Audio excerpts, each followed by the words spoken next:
Garasi. Ini siapa nih? Biar Gibran yang mainkan Gibran panel. Aktif kok Om. Kalau ndak ada suara ikut tentunya. Iya. Aku kan ada apa? Aku Terang orang masuk.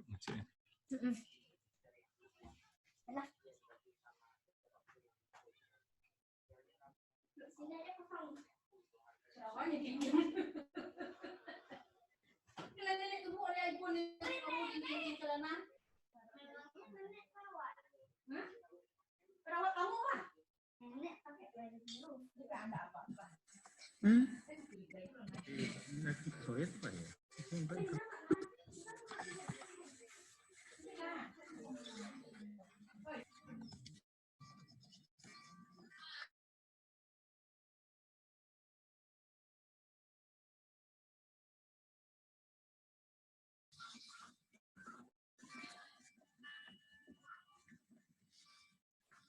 Assalamualaikum Bapak Ibu. Kita tunggu dulu ya, masih belum banyak yang masuk.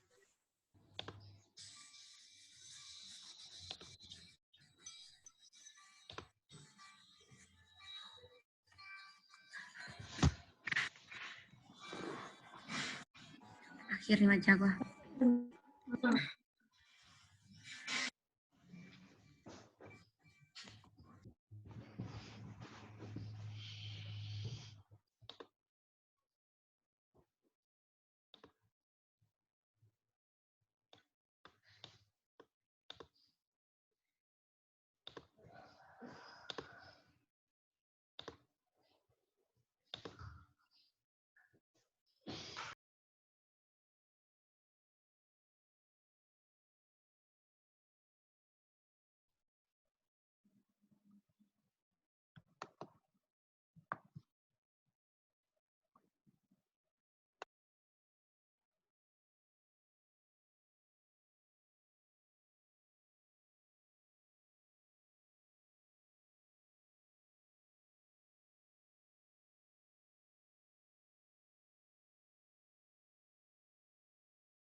Nanti. Dia doa apa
Assalamualaikum warahmatullahi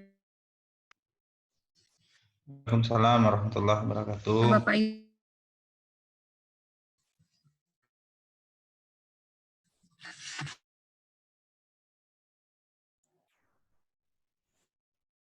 Saya Maaf Bu, suara Ibu putus-putus Bu.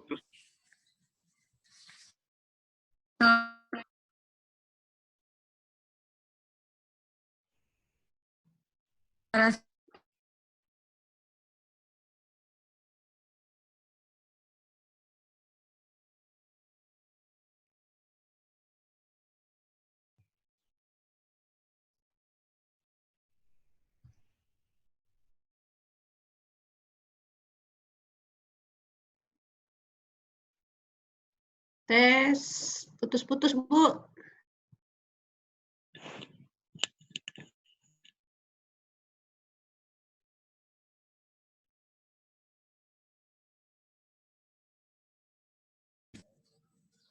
Assalamualaikum. Waalaikumsalam. Assalamualaikum warahmatullahi wabarakatuh. Dengar nggak, Ibu? Udah Bu. Sudah, Bu. Oke. Bismillahirrahmanirrahim. Assalamualaikum warahmatullahi wabarakatuh. Waalaikumsalam warahmatullahi wabarakatuh. Waalaikumsalam warahmatullahi Alhamdulillah, wabarakatuh. hari ini kita masuk ke pertemuan terakhir sebelum UTS. Setelah UTS akan dibimbing oleh Ibu Ane yang membahas tentang metode penelitian, yaitu bab 3 dari proposal Bapak Ibu. Hari ini kita melanjutkan presentasi dari Bapak Ibu. Yang belum presentasi, silakan memaparkan proposal.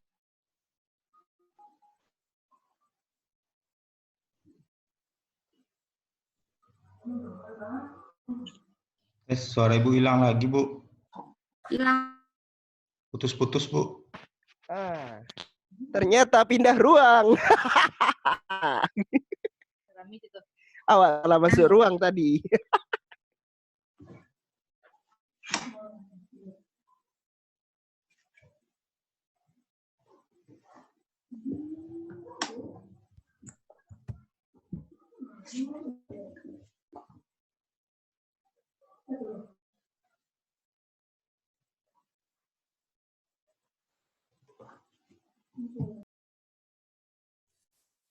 Ada yang mau coklatos?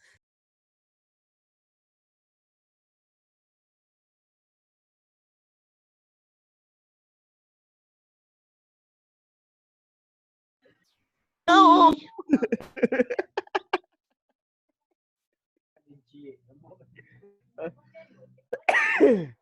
Aduh, di luar susah.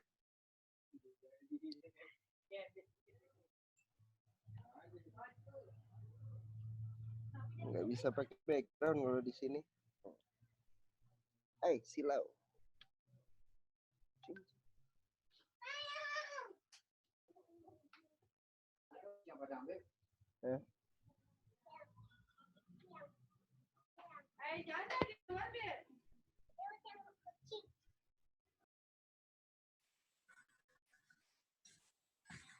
Oke, apakah suara saya jelas terdengaran?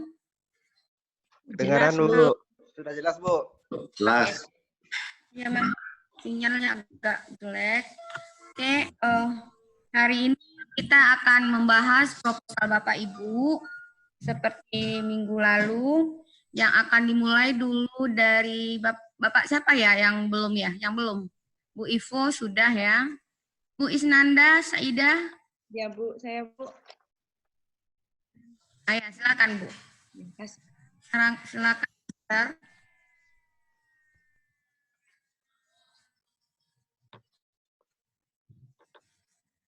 Ya, mungkin admin ayat.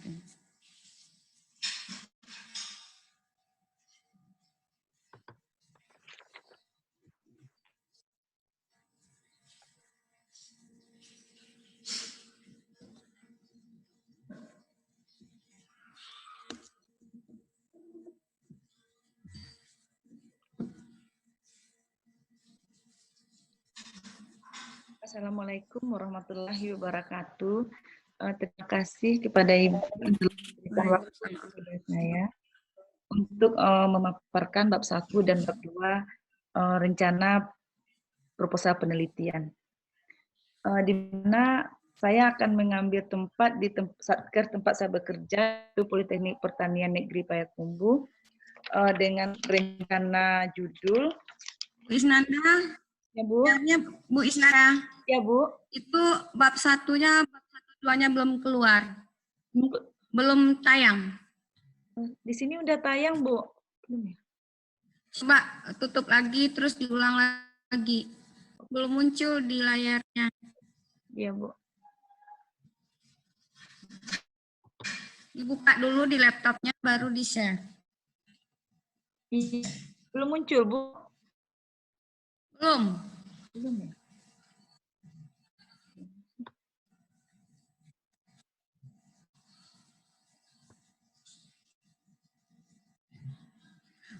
Bu Nanda buka dulu filenya. Dibuka dulu filenya di laptop. Iya, Bu. Baru di-share. Ini udah, Bu? Belum. Belum ya? Udah nih. Oke. Sudah. Udah. Lanjutkan Silakan. aja, Bu. Ya, lanjutkan. Rencana saya mengambil studi kasus di Politeknik Pertanian Negeri Payakumbuh, tempat saya bekerja, dengan rencana judul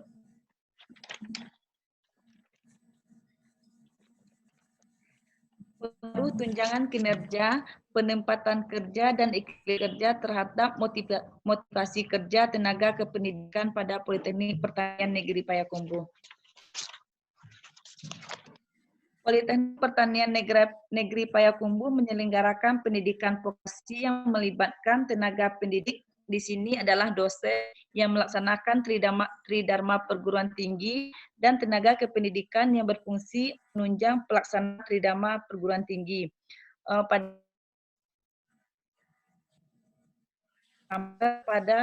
tenaga kependidikan saja. Dalam menghadapi era globalisasi, sumber daya manusia merupakan salah satu faktor yang memegang peranan penting dalam mencapai sasaran suatu organisasi. Keberhasilan organisasi dalam menjalankan manajemennya ditentukan oleh peran serta sumber daya manusia yang cakap, terampil, dan berpendidikan. Untuk menjalankan semua itu, sumber daya manusia perlu diberi motivasi dan kepuasan kerja bagi mereka, sehingga mereka dapat meningkatkan produktivitasnya. Pegawai yang mempunyai motivasi kerja yang tinggi akan dapat membantu organisasi dalam menghadapi pesatnya era globalisasi. Masalah-masalah yang terjadi merupakan suatu tantangan bagi organisasi untuk dapat memperbaiki manajemennya dan berusaha untuk lebih meningkatkan motivasi kerja pegawainya. Penyebab dari terjadinya masalah tersebut kemungkinan adalah kurangnya perhatian terhadap faktor-faktor yang mempengaruhi motivasi kerja pegawai tersebut, seperti insentif, tunjangan kerja, iklim kerja, pengalaman kerja, dan faktor usia, sehingga organisasi tersebut tidak dapat mengikuti perubahan-perubahan yang terjadi.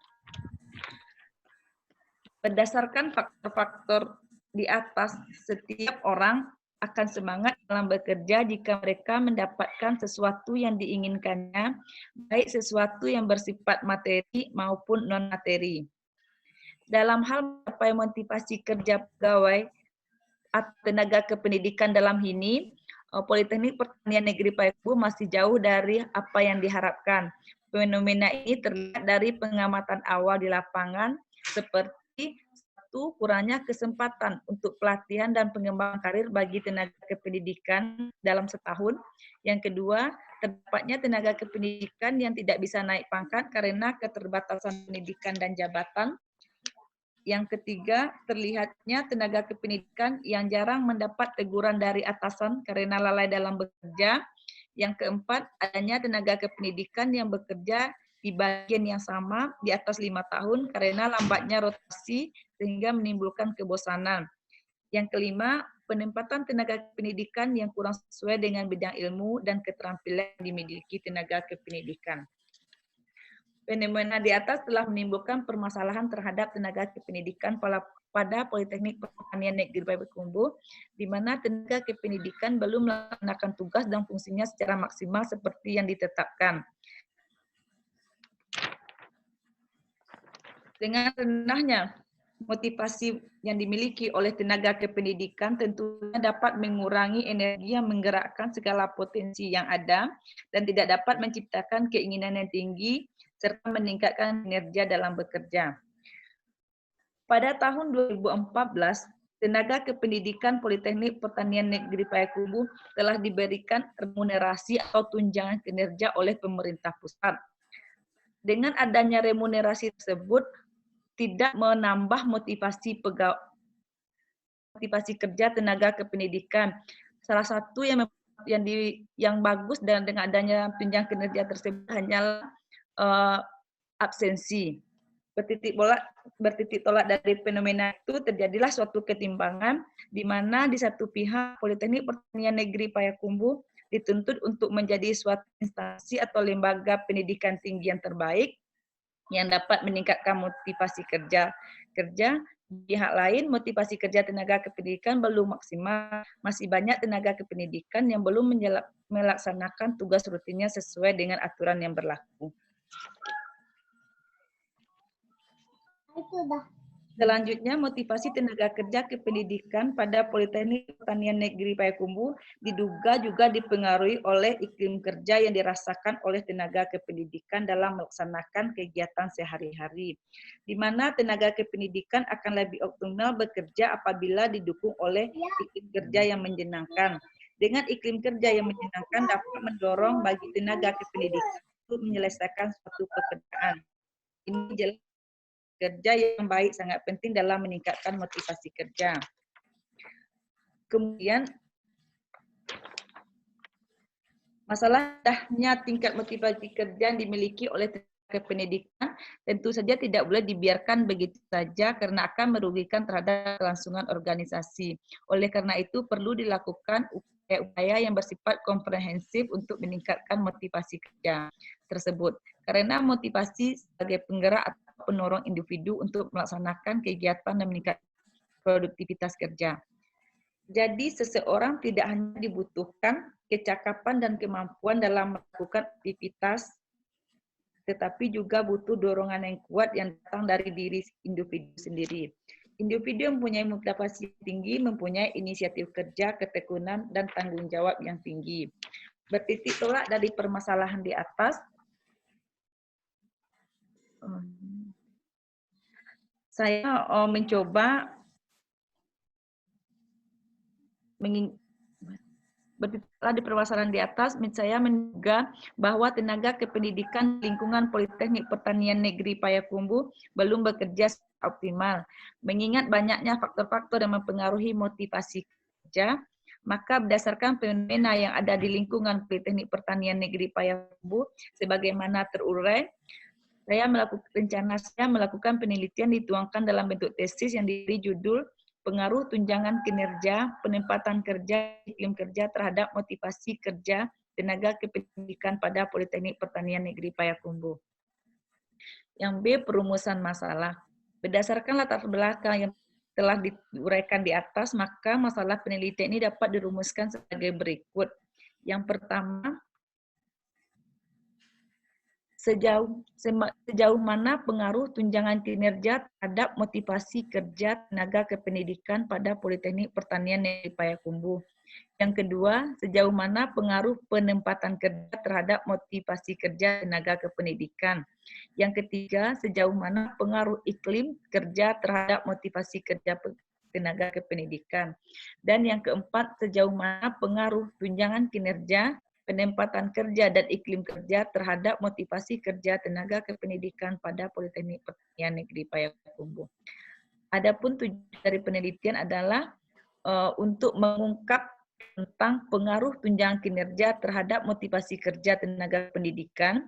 Yang kedua, pengaruh penempatan kerja terhadap motivasi kerja tenaga kependidikan. Yang ketiga, pengaruh iklim kerja terhadap motivasi kerja tenaga kependidikan, dan keempat, pengaruh tunjangan kinerja penempatan kerja dan iklim kerja terhadap motivasi kerja tenaga kependidikan pada teknik pertanian negeri Payakumbuh. Yang kedua, landasan teori. Di sini saya sudah mengambil landasan teori pertama secara global, yang kedua tentang motivasi kerja, yang ketiga tentang tunjangan kinerja, yang keempat tentang iklim kerja. Berdasarkan teori yang telah didapat, ada beberapa penelitian terdahulu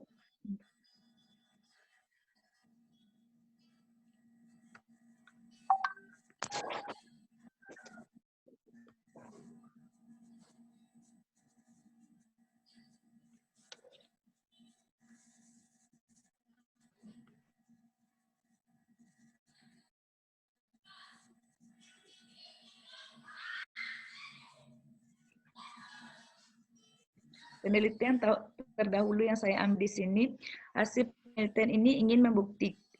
penelitian ini ingin membuktikan bahwa tunjangan kinerja, penempatan kerja, dan iklim kerja berpengaruh positif signifikan terhadap motivasi kerja tenaga kependidikan pada Politeknik Pertanian Negeri Payakumbuh.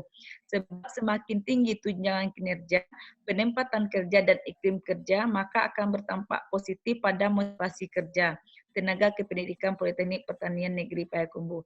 Sebaliknya, semakin rendah tunjangan kinerja, penempatan kerja, dan iklim kerja, maka akan berdampak negatif bagi motivasi kerja tenaga kependidikan. Berikut ini adalah beberapa penelitian yang pernah dilakukan terkait dengan judul yang di atas. Yang pertama dari Yusnia Hanifah 2017 dengan judul Pengaruh Tunjangan Kinerja terhadap Motivasi Kerja, Disiplin Kerja, dan Kinerja Pegawai. Yang hasil penelitian adalah tunjangan kinerja tidak berpengaruh pada motivasi. Dan ada beberapa penelitian lainnya. Yang berikutnya kerangka konseptual. Berdasarkan latar belakang dan landasan teori yang telah dikemukakan, maka disusunlah kerangka konseptual seperti skema ini. Yang di mana motivasi kerja merupakan variabel terikat atau variabel independen, dan tunjangan kinerja, penempatan kerja, dan iklim kerja merupakan variabel independen atau variabel bebas. Berdasarkan kerangka konseptual ini, kemudian hipotesis penelitian. Berdasarkan kerangka konseptual tersebut, hipotesis penelitian terhadap masalah dirumuskan sebagai berikut. Yang pertama, diduga tunjangan kinerja berpengaruh positif dan signifikan terhadap motivasi kerja. Yang kedua, diduga penempatan kerja berpengaruh positif dan signifikan terhadap motivasi kerja. Yang ketiga, diduga iklim kerja berpengaruh positif dan signifikan terhadap motivasi kerja. Yang keempat, diduga tunjangan kinerja, penempatan kerja, dan iklim kerja berpengaruh positif dan signifikan terhadap motivasi kerja tenaga kependidikan Politeknik Pertanian Negeri Payakumbuh. Mungkin sekian, Bu. Terima kasih. Mohon bantuannya, Bu, untuk melengkapi tesisnya. Waalaikumsalam warahmatullahi wabarakatuh. Bu Nana, Assalamualaikum warahmatullahi wabarakatuh. Bu Nana, dosen atau tendik di Politeknik? Tendik, Bu.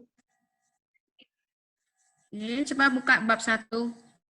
Saya terus terang saya appreciate ya buat Bu Nanda menulis bab 1 cukup bagus ya, karena memang sudah melakukan observasi dengan baik dan melakukan in-depth interview dengan baik. Coba tarik ke atas, Pak, Bu. Mungkin yang lain bisa melihat dari latar belakang Bu Nanda ini ya. Memang dia mengungkap semua fakta yang terjadi dan itu tidak opini ya, karena Bu Nanda melakukan survei awal dalam merumuskan masalah. Yang perlu Ibu tambahkan di bab 1 ini adalah justifikasi dari literatur bagaimana pengaruh masing-masing variabel, Bu Nanda. Ya, Bu. Misalnya, iklim kerja berpengaruh kepada apa tadi, Bu? Motivasi kerja. Tunjangan Motivasi kerja kinerja berpengaruh terhadap tunjangan kinerja. Terus variabel Y-nya apa? Y-nya motivasi kerja, Bu. Yang X-nya tunjangan kinerja, penempatan kerja, dan iklim kerja. Oke. Jadi bagaimana masing-masing pengaruh penempatan kerja itu terhadap tunjangan kinerja, motivasi kerja. Jadi bagaimana pengaruh X1 terhadap Y, bagaimana pengaruh X2 terhadap Y, bagaimana pengaruh X3 terhadap Y. Itu Ibu justifikasi di bab 1. Kan Ibu menyatakannya bahwa ini mengindikasikan terhadap ini. Ya. Maka dalam penelitian si A seperti ini, dalam penelitian B seperti ini. Nah, itu yang bab 1-nya yang masih kurang di latar belakang masalah, Ya, Bu. latar belakang penelitian. Coba terus ke rumusan masalah, Bu. Rumusan masalah, saya koreksi sedikit ya. Kalau sumbernya itu dari bahasa Indonesia, DKK misalnya Lita DKK ya, Dita DKK kalau lebih dari 3, kalau dia berdua ditulis kedua-duanya. Kalau dari sumber internasional, Bapak Ibu menulisnya Gibson et al. Ya.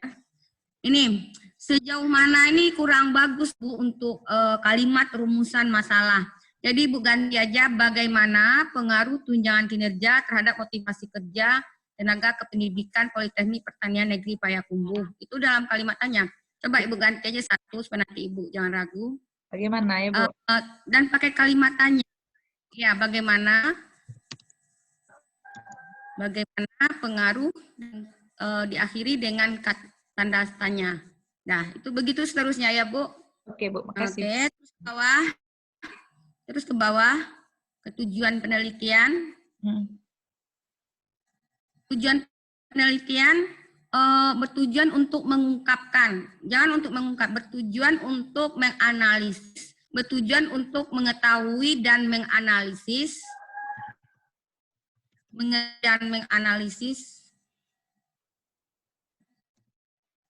tentang pengaruh tunjangan kinerja terhadap, ini yang lain perhatikan ya, Bu Nanda cukup bagus menulis. Terus ke bawah, ke manfaat. Nanti Ibu rubah ke bawahnya, menganalisis. Iya, Bu. Sudah, terus manfaat penelitian. Manfaat ini untuk memenuhi salah satu syarat tuh nggak usah, Bu. Bu cukup mengungkap satu masalah keilmuan. Ini kan udah otomatis, Bu. Hilang ya, Bu, ya? Hilangkan ya, Bu? Iya, jadi manfaatnya gini. Hilangkan, enggak, karena memang ini udah syarat, udah jelas ya. Iya. Jadi Ibu hapus itu, Ibu ganti sebagai masukan Badan Politeknik udah benar. Sebagai mahasiswa penilai minat melakukan penelitian. 1 ini sebagai pengembangan keilmuan dan gambaran informasi untuk penelitian lanjutan tentang sebagai sumber pengembangan ilmu pengetahuan tentang, sebutkan semua variabel. Ini udah bikin nih di nomor keempat. Lihat nomor 4. Sumber pengembangan ilmu pengetahuan sebagai, ini ada kan pengembangannya. Nah, terus ke bawah. Ini sebagai pengembangan ilmu pengetahuan, pengembangan ilmu sebagai terus sebagai pengembangan ilmu pengetahuan tentang manajemen sumber daya manusia, ini SDM ya. Ilmuwan manajemen sumber, nggak usah pakai tentang Bu, manajemen sumber daya manusia aja. Tentang manajemen sumber daya manusia. Nanti diganti, Bu. Iya, Bu. Manajemennya tambah ya.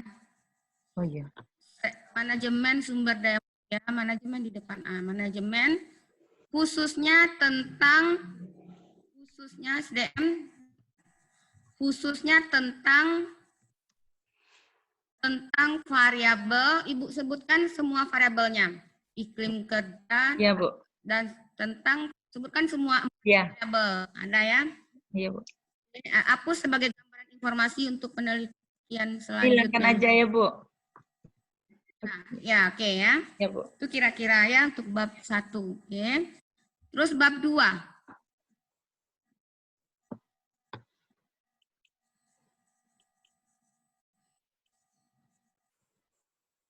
Bab 2. Iya, Bu. Grand Theory. Grand Theory ini berlaku ke apa? Perilaku apa ini? Perilaku apa masuknya di SDM? itu membahas motivasi itu Ibu belajarnya di apa itu? MSD. Di perilaku organisasi. Di manajemen. Di mana itu biasanya? Ya, Bu. Perilaku organisasi, Bu. Nah, berarti Ibu tulisnya di sini langsung perilaku organisasi. Ini hilangkan aja ya, Bu. Nah, perilaku, jadi grand teorinya perilaku organisasi. Ya. Oke. Terus ke bawah. Ini, Bu. Terus habis itu Ibu variabel-variabelnya. Ya, ini variabelnya. Iya, Bu. Variabelnya terus ke bawah. Ah, ini motivasi kerja. Kan ini motivasi kerja. Coba Ibu ganti dengan literatur yang lebih baru. Usahakan 5 tahun ya. Ya. Iya, Bu. Apa definisi dari motivasi dan sebagainya. Terus harus Ibu tutup bagian itu. Coba lihat halaman terakhir dari bagian terakhir dari motivasi kerja.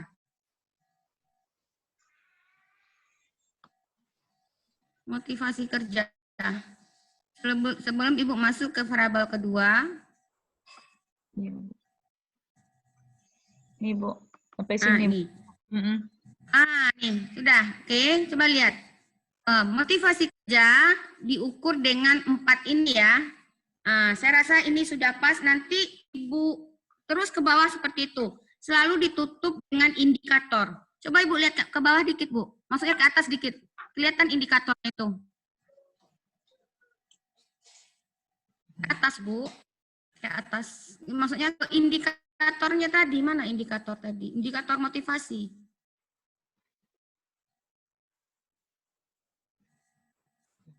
Gimana, Bu? Indikator motivasi. Tadi saya ngelihat kok indikator motivasi apa tadi? Indikator apa tadi yang sudah ada? Ada 4, Mak. Ada 4. Ini, Bu. Oke. Menurut indikator coba Ibu, menurut Herzberg 2005 dalam teks Hong Wai-hit 2011 yang merupakan, Ibu punya nggak jurnal teks Hong ini? Enggak, Bu. Ini harus Ibu cari. Iya, Bu. Jadi Ibu ngutip dari mana? Dari internet, Bu. Ya, nggak boleh. Jadi yang buat yang lain, cari jurnal teks Hong itu ya. Jadi menurut Herzberg, jadi Ibu tulisnya dalam penelitian Tech Hong 2011 dari motivasi adalah achievement, advancement, dan sebagainya. Ya, jadi Ibu masing-masing sumber itu harus Ibu cari sumbernya. Nanti indikator ini masuk ke bab 3 tentang operasionalisasi variabel. Ya, buat yang lain saya perhatikan jangan mengutip sesuatu evidensinya Bapak Ibu nggak punya. Misalnya Ibu mengutip motivasi menurut Tech Hong, misalnya Ibu harus punya artikel tersebut. Ibu mengutip dari Herzberg, Ibu harus punya Herzberg tersebut. Kira-kira sekarang masuk ke hubungan antar variabel. Ibu membuat nggak pengembangan hipotesis bahwa coba lihat pengembangan hipotesisnya, kerangka konseptualnya mana? Terus ke bawah. Belum hipotesis.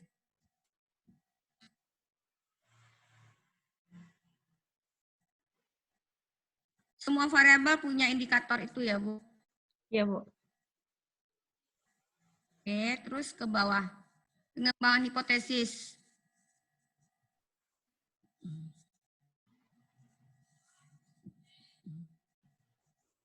Terus ke bawah.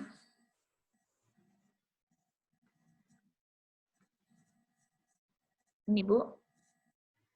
Ya, terus ke bawah. Sebetulnya kalau nggak perlu sih uji bersama-sama, kan nggak ada kepentingan. Ibu harus menambahkan, sebelum ini kan Ibu bikin kerangka konseptual dan pengembangan hipotesis.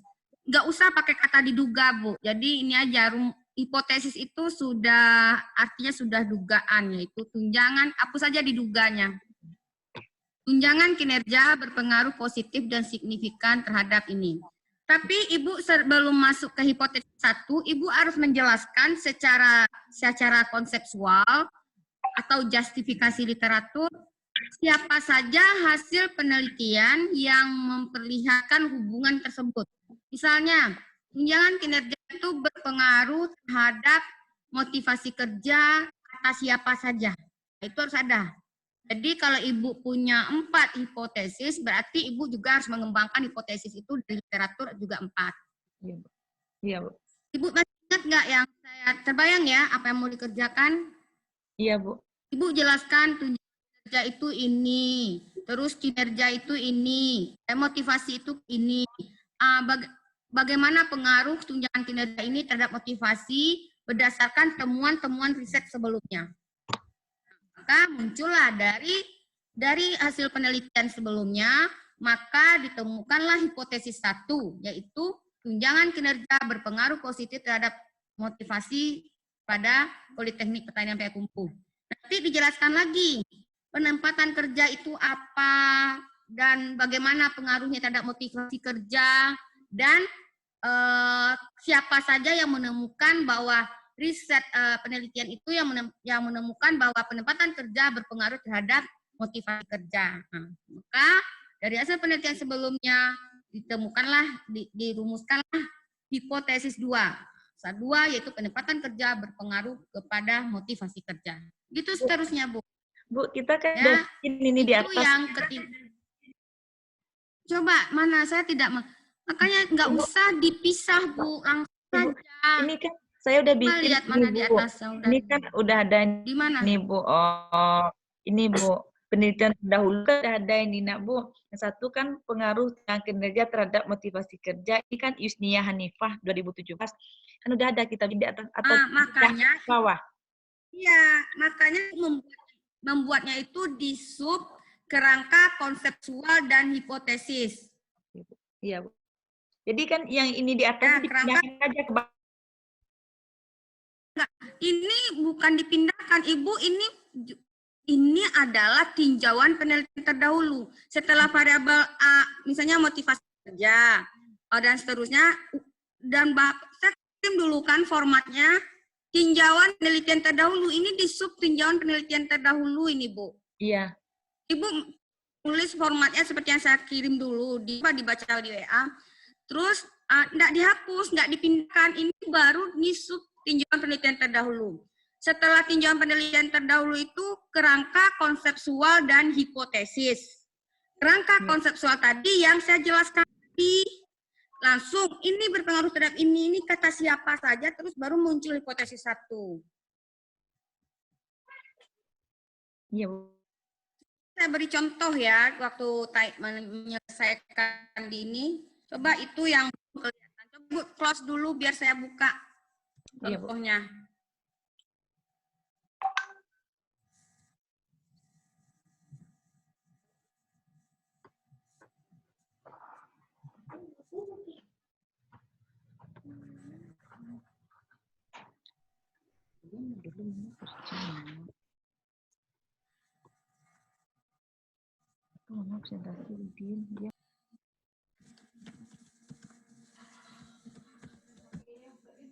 Iya.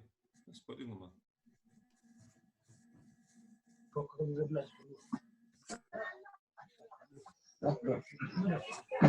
Malu, udah pulang jam bulan tanggal bulan Januari. Pulang bulannya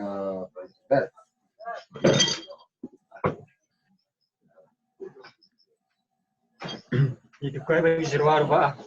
Jangan baru di seruar ni. Tidak. Baru Dari orang kau, aku tahu juga bagian kata. Jadi kau ya begitu kau kata anak kemudian dia bersih kemun. Lomba kau sudah ndak kata semua kami ya.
Oke, nah ini yang saya maksud Ibu Bapak.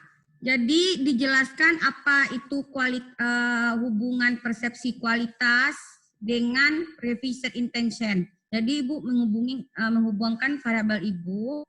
Kata siapa? Ini karena sistem penulisan angka, jadi kata 46 ini misalnya kata Rijal dan kawan-kawan 2016 misalnya. Nah, Ibu jelaskan seperti ini dan bagaimana pengaruhnya terhadap revision intention.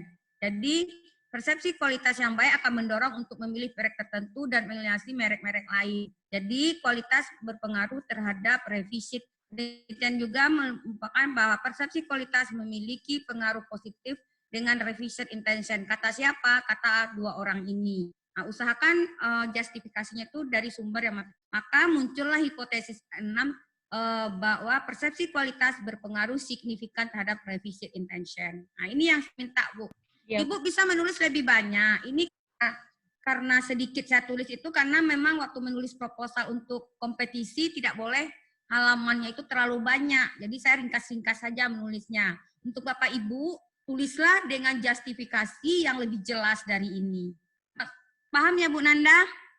Nah, sekarang hubungan maksud makanya, nah, baru nanti setelah Ibu memperlihatkan hubungan itu, maka dari hasil penelitian sebelumnya, maka ditemukanlah model penelitiannya seperti ini. Nah, itu kira-kira. Ya, Bu. Nah, nanti Ibu itu ini nih, ditinjauan penelitian terdahulu ya. Nah, ditinjauan penelitian terdahulu Ibu tabelkan seperti ini. Ya, Bu. Nah, Ibu tabelkan seperti ini. Apa peneliti sebelumnya, judulnya apa, unit analisisnya apa, hasil penelitiannya apa relevansinya dengan penelitian yang akan Ibu lakukan, atau dijadikan dua kolom, persamaan dengan penelitian sebelumnya dan perbedaan dengan penelitian sebelumnya. Dulu tabel saya berikan, itu kira-kira. Nanti dari indikator dari bab ini, Bapak Ibu membuat ini, di bab 3 nanti, ini belajarnya sama Ibu Ane nanti, bagaimana masing-masing variabel itu dikonsepsikan, dioperasionalkan berdasarkan konsep. Nah, inilah yang dikatakan operasionalisasi variabel atau definisi operasional variabel. Ini ada di bab 3 nanti. Jadi tinggal mengopi paste aja dari apa yang telah Ibu tulis di bab 2. Kira-kira itu pembahasan saya untuk Ibu Nanda. Semoga Bu Nanda bisa memperbaikinya sehingga nanti hasilnya lebih baik dari yang sekarang. Terus ya. Ibu Nanda, beranikan diri membaca artikel internasional ya. Beranikan diri mendownload artikel internasional karena nanti ketika Ibu publikasi itu akan lebih baik gitu. Jadi akan lebih baik. Oke. Ya, Bu. Saya rasa cukup. Ya, Bu. Ya, Bu Nanda cukup bagus ya. Jangan dirubah lagi proposalnya. Cukup bertahan dengan yang ada. Tinggal menambahkan literatur dari apa yang Bapak Ibu, yang Ibu Nanda tulis. Banyak, Bu. Untuk selanjutnya, apa? Masih ada pertanyaan? Enggak, Bu. Makasih banyak. Udah, Bu. Enggak. Ya, Bu. Gimana, Bu Nanda? Iya, Bu. Halo? Udah. Iya, Bu. Makasih, Bu. Oke. Selanjutnya siapa lagi? Inisiatif aja dulu. Siapa yang mempresentasikan proposalnya? Silakan Bapak Ibu. Kak Rio. Bu, hari ini udah ya? Udah, Bu. Tapi boleh bertanya, Bu. Sebelum lanjut, Bu. Boleh, silakan. Silakan. Bisa diapain enggak, Bu? Skema penulisan itu, Bu, tesis. Kalau saya kemarin kan bab 1-nya cuman latar belakang, rumusan masalah dan tujuan. Tadi dilihat punya Ibu Isnanda ada 4. Ya, apa perlu ditambah, Bu, manfaat penelitian? Ya, memang bab 1 itu kan sistematika.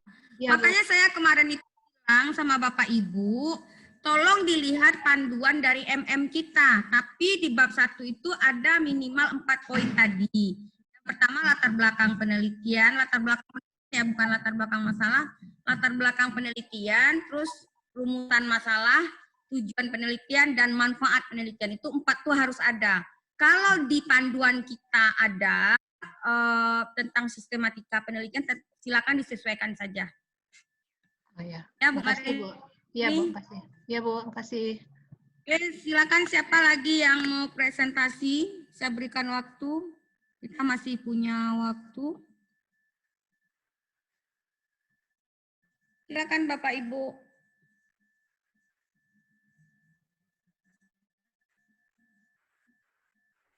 Silakan.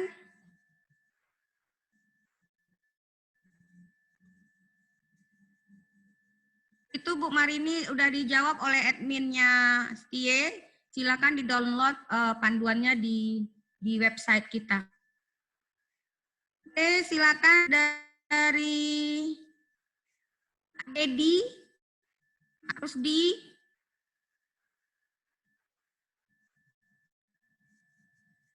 silakan Bapak Ibu, siapa lagi yang belum presentasi?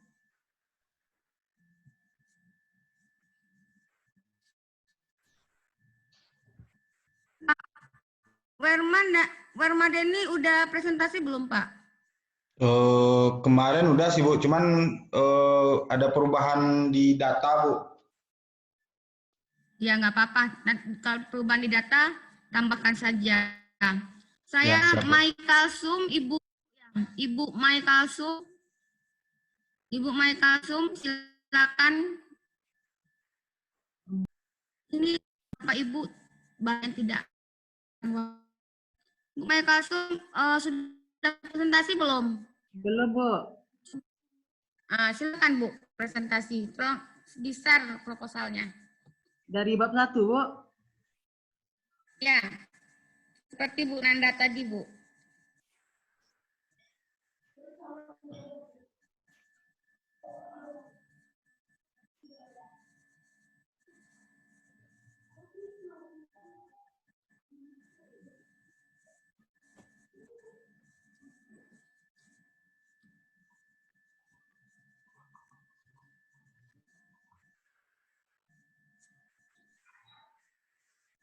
Assalamualaikum warahmatullahi wabarakatuh. Baiklah, saya akan mencoba mempresentasikan proposal saya yang berjudul Pengaruh Kepemimpinan Iklim Organisasi dan Motivasi Kerja terhadap Pegawai Kantor Bapelitbang Kabupaten Bengkulu Kota.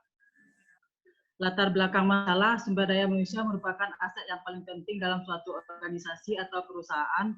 Menurut pendapat Kilen dan Siagian, menyatakan bahwa sebagai sumber daya yang menggerakkan dan mengarahkan organisasi, sumber daya manusia harus selalu diperhatikan, dijaga, dipertahankan, serta dikembangkan oleh organisasi.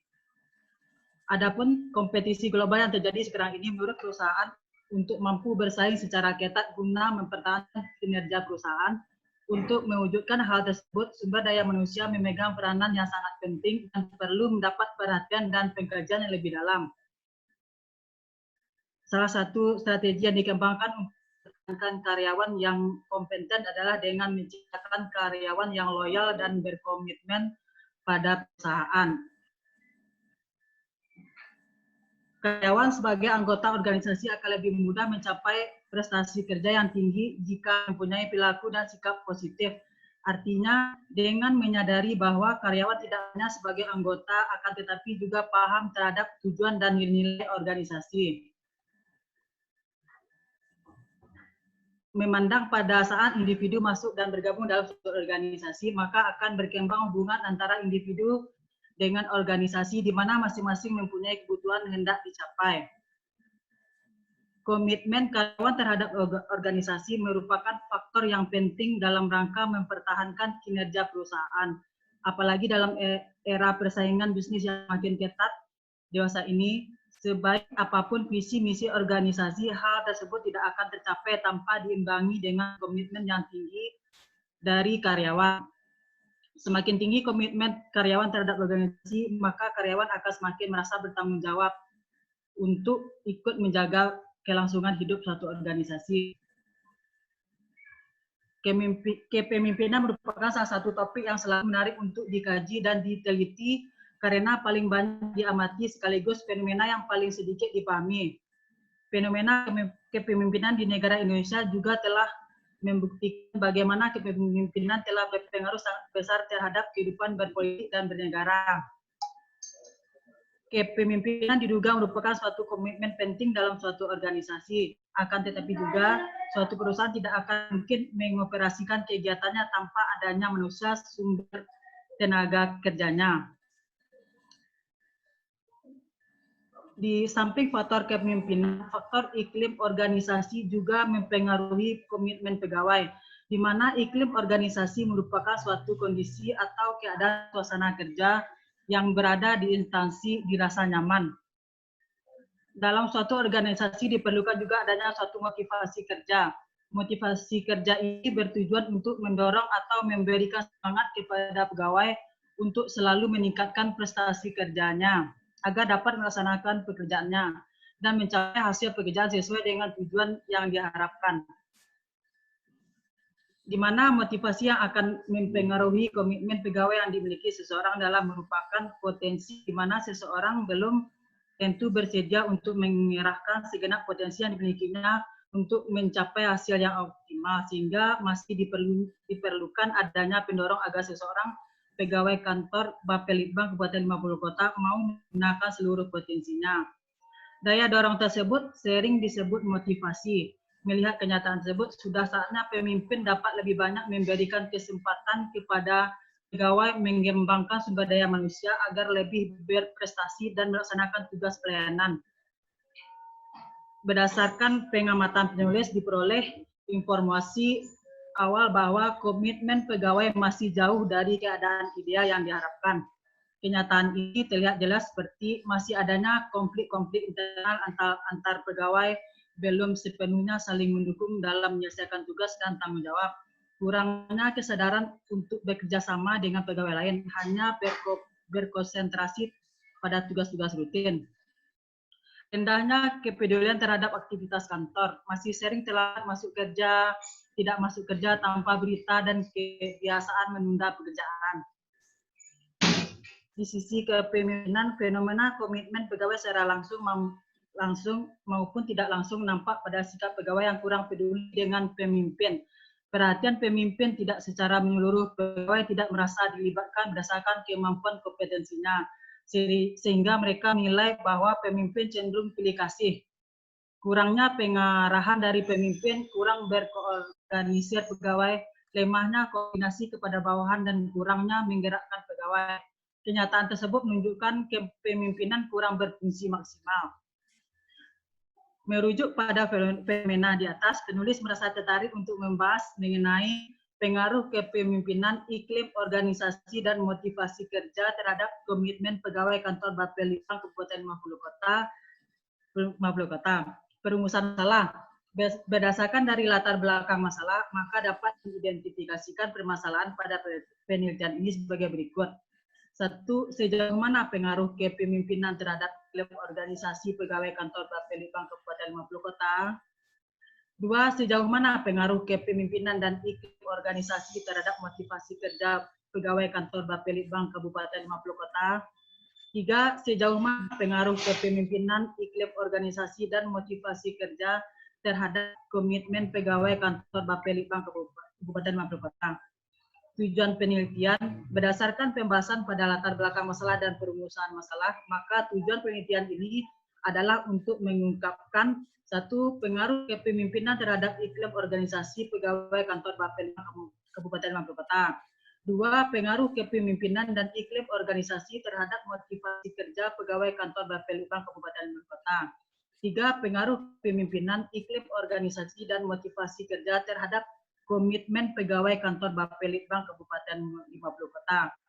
Manfaat penelitian dari tujuan di atas, maka terlihat hasil penelitian ini akan memberikan informasi tentang bagaimana pengaruh kepemimpinan, iklim organisasi, dan motivasi kerja terhadap komitmen pegawai kantor Bapelitbang Kabupaten 50 Kota. Adapun manfaat yang diperoleh dari penelitian ini adalah kantor Bapelitbang Kabupaten Mojokerto, hasil penelitian diharapkan akan dapat menyumbangkan pemikiran yang mungkin berguna bagi kantor Bapelitbang dalam usaha memecahkan masalah yang dihadapi untuk menyempurnakan kekurangan-kekurangan yang ada.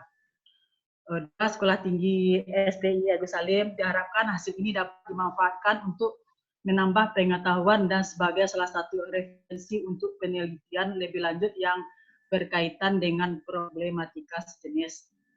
Untuk penulis, hasil penelitian diharapkan akan dapat menambah pengetahuan penulis sebagai sarana untuk membandingkan aplikasi atau ilmu dalam praktek sebenarnya dengan teori yang telah diperoleh selama ini. Bu, itu bab satunya, Bu. Oke, lanjut. Bab 2.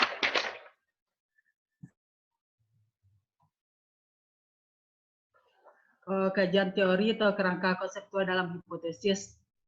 Kajian teori komitmen menurut Matlab, Potter, dan Stress dalam pengabaian komitmen organisasi adalah kuatnya pengenalan dan keterlibatan seseorang dalam suatu organisasi.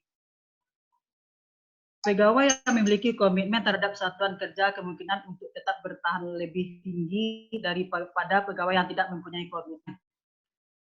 Lebih lanjut, untuk meningkatkan komitmen dapat dilakukan dengan meningkatkan atmosfer sosial satuan kerja dan pemahaman akan tujuan. Ada 3 dimensi komitmen organisasi. 1, komitmen efektif adalah kekuatan dari keinginan individu untuk melanjutkan pekerjaan dalam suatu organisasi. 2, komitmen berkelanjutan adalah komitmen berdasarkan pertimbangan untung rugi yang berkaitan dengan atau menetapnya individu tersebut pada organisasi. 3, komitmen normatif adalah komitmen yang menunjukkan perasaan individu dan kan kewajiban untuk tetap bekerja pada organisasinya. Melalui uraian di atas, maka jelas bahwa komitmen efektif dipengaruhi oleh otonomi, identifikasi, signifikasi tugas, umpan balik pengawas, variasi tugas, dan ketergantungan pada organisasi. Komitmen berkelanjutan muncul berdasarkan pertimbangan untung rugi secara finansial bila individu bertahan pada suatu organisasi dan akan pekerjaan yang lebih menarik. Komitmen normatif muncul dari interaksi antara nilai-nilai pribadi yang didasarkan pada pertimbangan moral serta kesadaran akan tanggung jawab yang harus dipikul individu karena sudah menjadi bagian dari organisasi. Faktor-faktor intrinsik pegawai dapat meliputi aspek-aspek kondisi sosial, ekonomi keluarga pegawai atau pegawai, usia, pendidikan, pengalaman kerja, kestabilan, kepribadian, dan gender. Sementara faktor intrinsik yang dapat mendorong terjadinya derajat komitmen tertentu antara lain adalah keteladanan pihak manajemen khususnya menjadi puncak dalam berkomitmen di berbagai aspek organisasi. Faktor yang mempengaruhi komitmen seseorang dapat berasal dari dalam diri seseorang, internal maupun dari luar dirinya, eksternal. Sebagaimana menurut Eggers, dalam Sejito menyatakan komitmen internal merupakan komitmen yang berasal dari dalam diri seseorang untuk menyelesaikan berbagai tugas.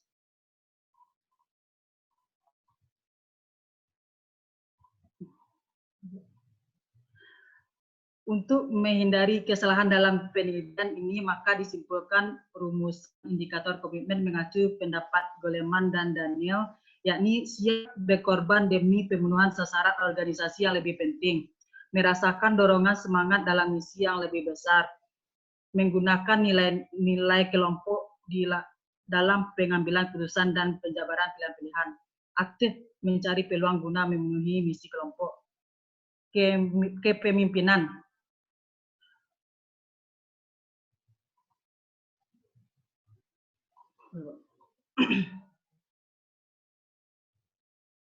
Berdasarkan definisi tersebut di atas, dapat ditarik kesimpulan bahwa kepemimpinan tersebut mencakup 3 elemen, yaitu kepemimpinan adalah suatu konsep relasi, kepemimpinan hanya ada dalam proses realisasi dengan orang lain, artinya jika tidak ada pengikut maka kepemimpinan adalah merupakan suatu proses agar bisa memimpin harus melakukan suatu berdasarkan tujuan yang ingin dicapai.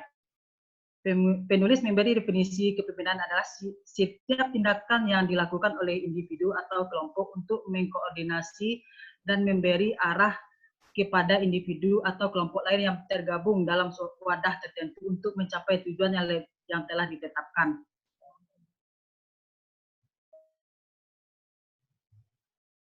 Adapun beberapa prinsip yang bisa diikuti oleh seorang pemimpin, yaitu satu, prinsip partisipasi.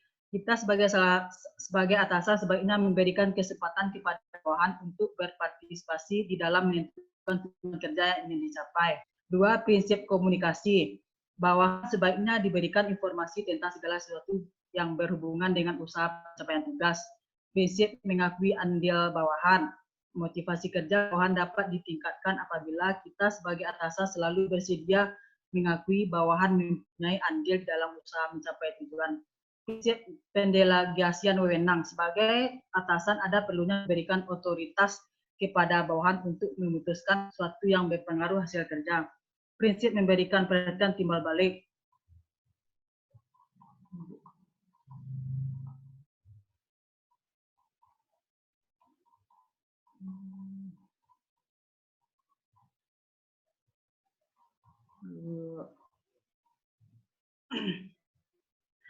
Berbagai kajian menunjukkan bahwa masih lemahnya kepemimpinan di hampir setiap level pemerintahan. Kesadaran pemimpin memiliki kewajiban melayani sangatlah terbatas, bahkan sedikit. Sebaiknya mereka minta dilayani. Kewenangan formal jadi senjata paling ampuh dalam menggerakkan bawahan. Biasanya bawahan bekerja bukan berdasarkan kesadaran, tapi karena tekanan atasan sehingga hubungan harmonis antara bawahan dengan atasan tidak lagi terjalin. Padahal keduanya merupakan satu kesatuan kerja yang harus saling dipelihara untuk mencapai misi dan tujuan organisasi. Kedua pemimpin mereka senantiasa mengandalkan kewenangan formal yang dimilikinya. Kekuasaan merupakan kekuatan utama menggerakkan bawahan. Mereka kurang memahami bawahan yang memiliki perbedaan dan karakteristik yang berbeda, seperti perilaku, setiap pengetahuan, kemampuan etos kerja, dan sebagainya.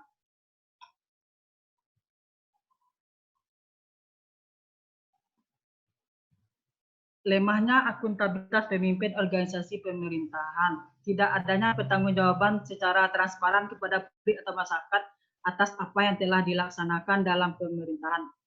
Padahal akuntabilitas ini sangat penting agar masyarakat bisa mengontrol dan mengoreksi pemerintahan yang sedang berjalan.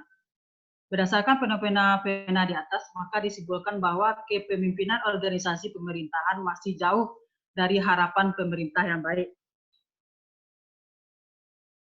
Ciri-ciri pemimpin yang sukses diantaranya adalah berhasil merealisasikan program organisasi dengan baik, berhasil mencapai tujuan organisasi, berhasil meningkatkan daya guna dan hasil guna, berhasil mendorong semangat kerja, partisipasi, dan loyalitas pegawai, berhasil meningkatkan kepuasan para bawahan atau staf, berhasil menciptakan hubungan baik di lingkungan internal maupun lingkungan eksternal organisasi, berhasil menciptakan lingkungan kerja, keamanan, dan ketenaga kerja bagi bawahnya, mampu menciptakan kaderisasi pemimpin. Pemimpin dapat memenuhi kewajiban-kewajiban organisasi terhadap pegawai dan unit-unit organisasinya, dapat bekerja sesuai dengan kewenangan yang diberikan, dapat menghindari masalah yang terjadi di lingkungan eksternal organisasi, dapat membantu kebijakan pemerintah secara keseluruhan.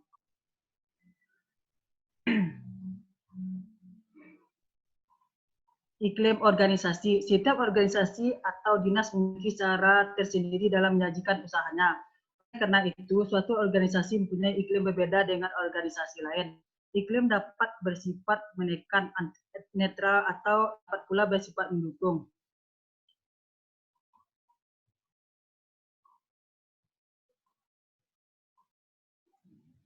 Faktor-faktor yang mempengaruhi iklim organisasi. 1. Kehangatan adalah perasaan terhadap suasana kerja yang bersahabat dan lebih ditekankan pada kondisi keramahan atau persahabatan dalam kelompok yang informal, serta hubungan yang baik antar rekan kerja. Penekanan pada persahabatan dan kelompok sosial yang informal. 2. Dukungan. Dukungan adalah hal-hal yang terkait dengan dukungan dan hubungan antara sesama rekan kerja, yaitu perasaan saling menolong antar manajer dan pegawai lebih ditekankan pada dukungan yang saling membutuhkan antar atasan dan bawahan.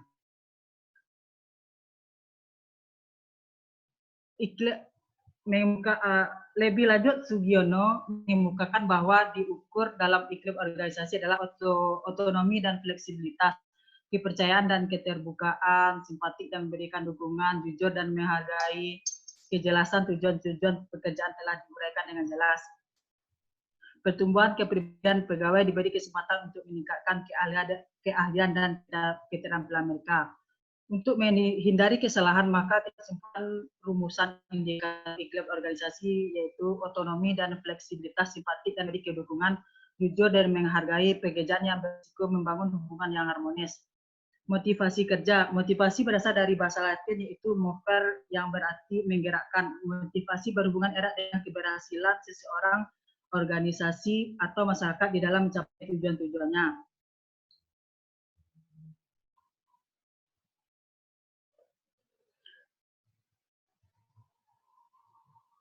Oleh tiga teori yang di atas menemukan tiga variabel itu daya tarik, pentingnya individu mengharapkan outcome yang mungkin dapat dicapai dalam bekerja, kegiatan kinerja, penghargaan, keyakinan individu bahwa dengan menunjukkan kinerja pada tingkat tertentu akan mencapai outcome yang diinginkan. Kaitan upaya kinerja, probabilitas yang diperkirakan oleh individu bahwa dengan menggunakan jumlah upaya tertentu akan menghasilkan kinerja.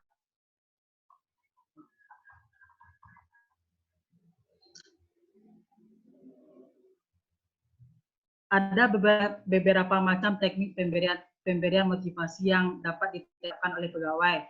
Satu, pendekatan tradisional. Penerapan motivasi dengan pendekatan tradisional lebih mengutamakan kekuasaan. Cara-cara motivasi yang dilakukan adalah seorang bekerja dengan ancaman kekerasan, dengan orang perlu uang, nah itu dilakukan motivasi mengumumkan dengan uang.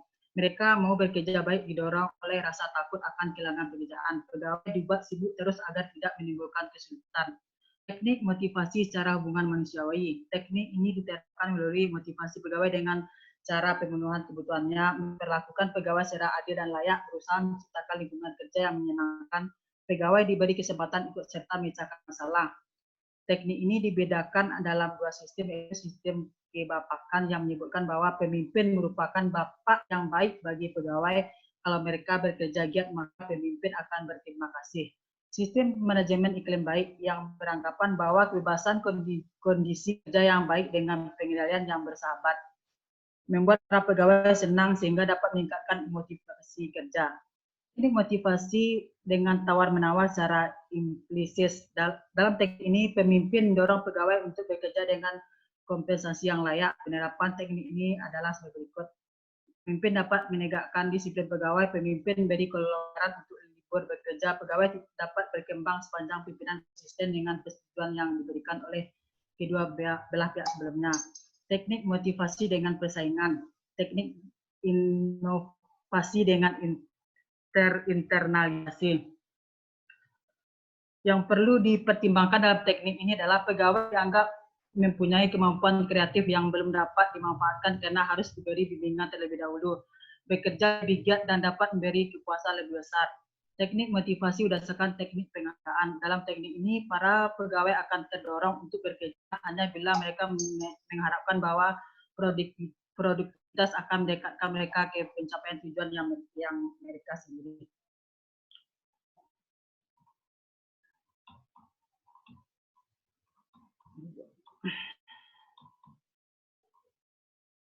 Dari kajian teori di atas, maka dapat disimpulkan bahwa indikator yang dipergunakan untuk mengukur motivasi kerja adalah mampu memotivasi diri sendiri.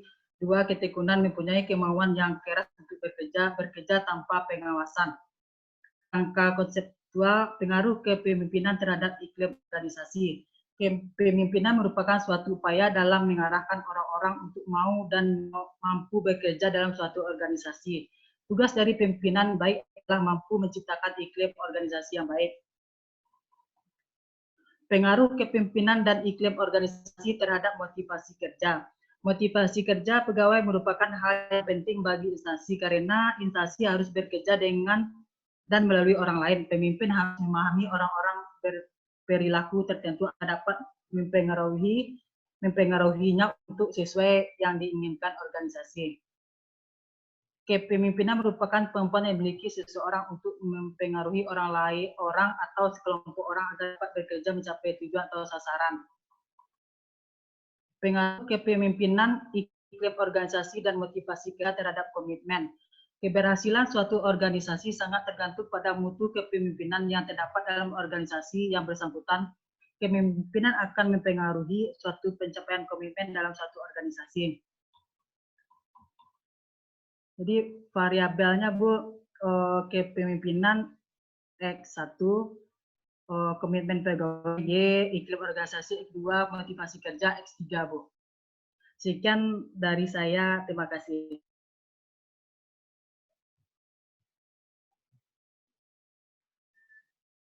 Bu, moodnya Bu. Enggak kedengaran. Tadi saya sudah mengomentari Nanda. Sekarang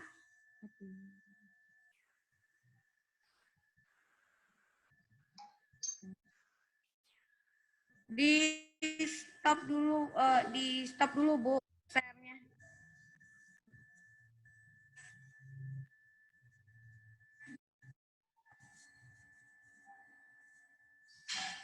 Oke, tadi saya sudah mengomentari Bu Nanda.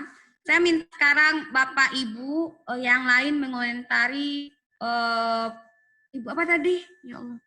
Michael Sum. Iya, Bu Michael Sum.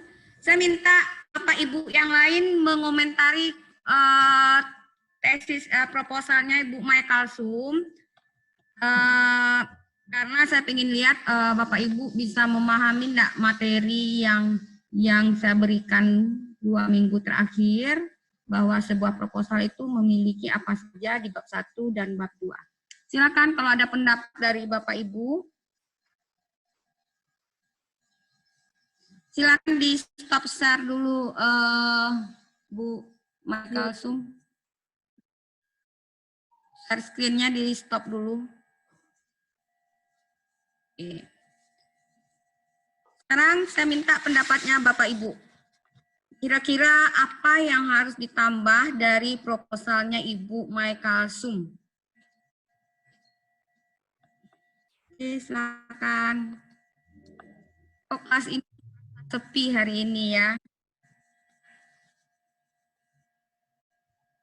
Bapak Ibu, silakan berkomentar.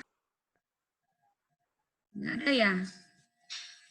Oke, Bu Michael Sum, komentarnya hampir sama dengan Bu Nanda tadi, cuman saya melihat Ibu terlalu banyak memasukkan literatur yang terlalu tua. Jadi tolong itu diperbaharui dan usahakan mencari konsep-konsep atau hasil penelitian dari artikel-artikel terbaru di jurnal. Ya, jadi masih ada yang 80-an kayak gitu. Tapi kalau itu berkaitan dengan teori awalnya enggak apa-apa, tapi saya lihat tadi itu bukan berkaitan dengan teori awal, tapi memang Ibu mungkin masih perlu membaca hasil riset dari orang-orang yang untuk 5 tahun terakhir atau 10 tahun terakhir paling tuanya. Nah, itu yang masih. Terus di rumusan masalah kayak Nanda ya, apakah diganti aja dengan bagaimana. Terus di pengembangan hipotesis juga belum jelas dasar pengembangan hipotesis. Tadi Bu Michael Sum sudah dengar komentar saya di Munanda, masih ditemukan hal seperti itu. Terus di literatur review, Ibu harus tidak hanya memuat definisi dari variabel, tapi juga bagaimana mengukur variabel atau indikator dari variabel-variabel Ibu. Nah, itu yang perlu Ibu tambahkan lagi.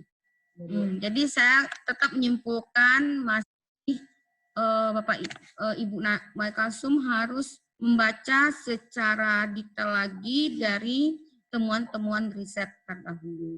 Oke. Itu kira-kira Ibu di latar belakang itu ditambahkan justifikasi dari artikel-artikel terbaru.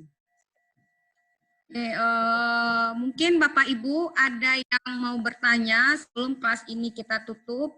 Dan ini adalah pertemuan terakhir dengan saya. Untuk tugas UTS, Bapak Ibu memperbaiki, merevisi bab 1, bab 2, seperti yang saya sudah arahkan tadi di proposal Bu Nanda. Jadi silakan dikoreksi karena hampir semuanya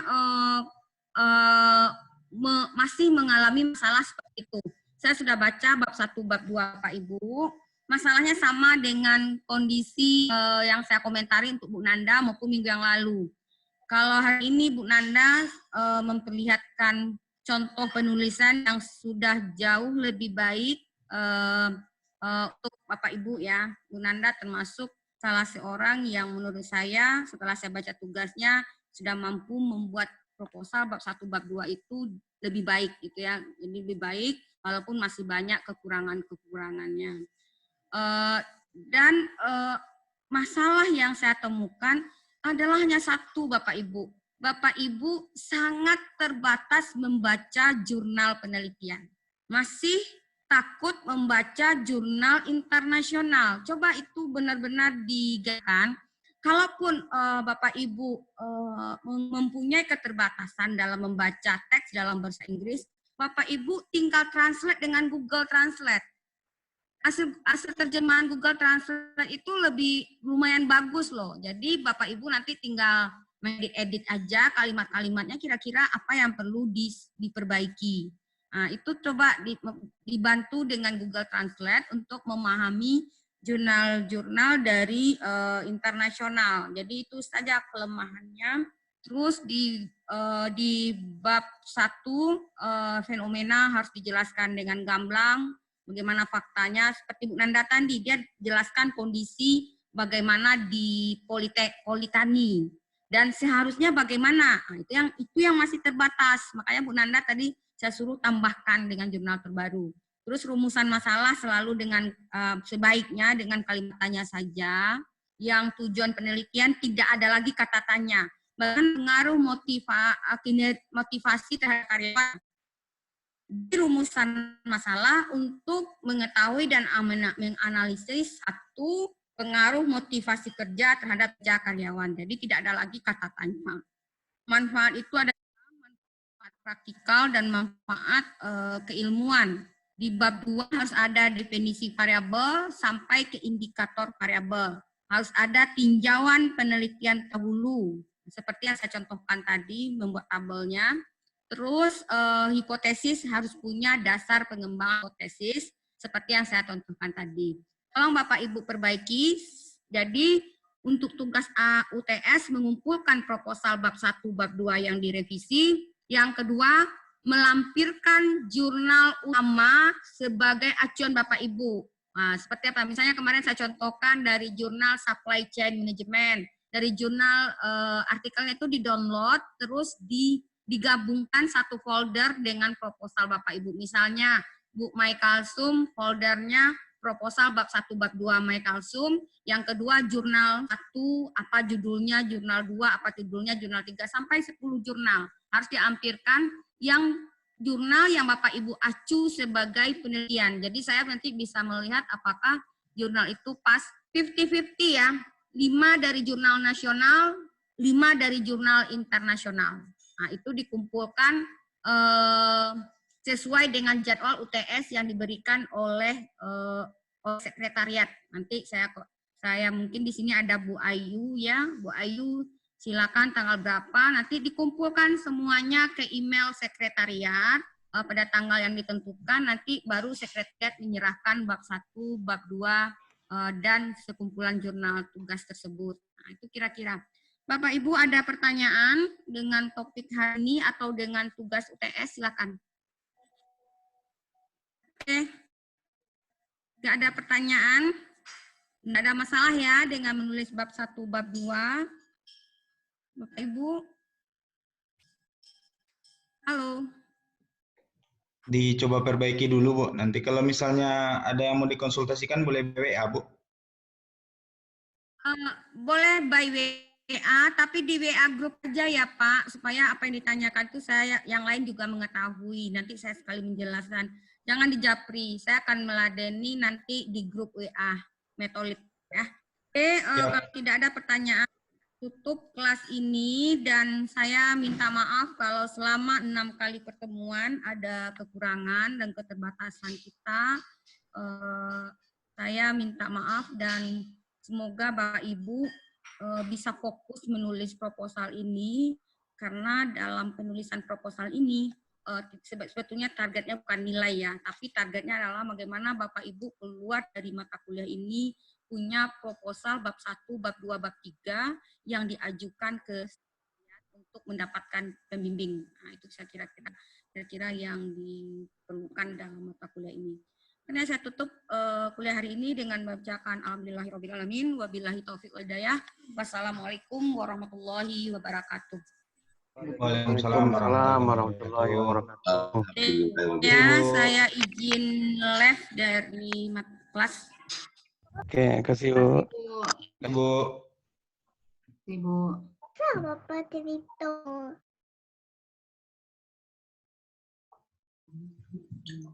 Hebat Icum ya. Cum.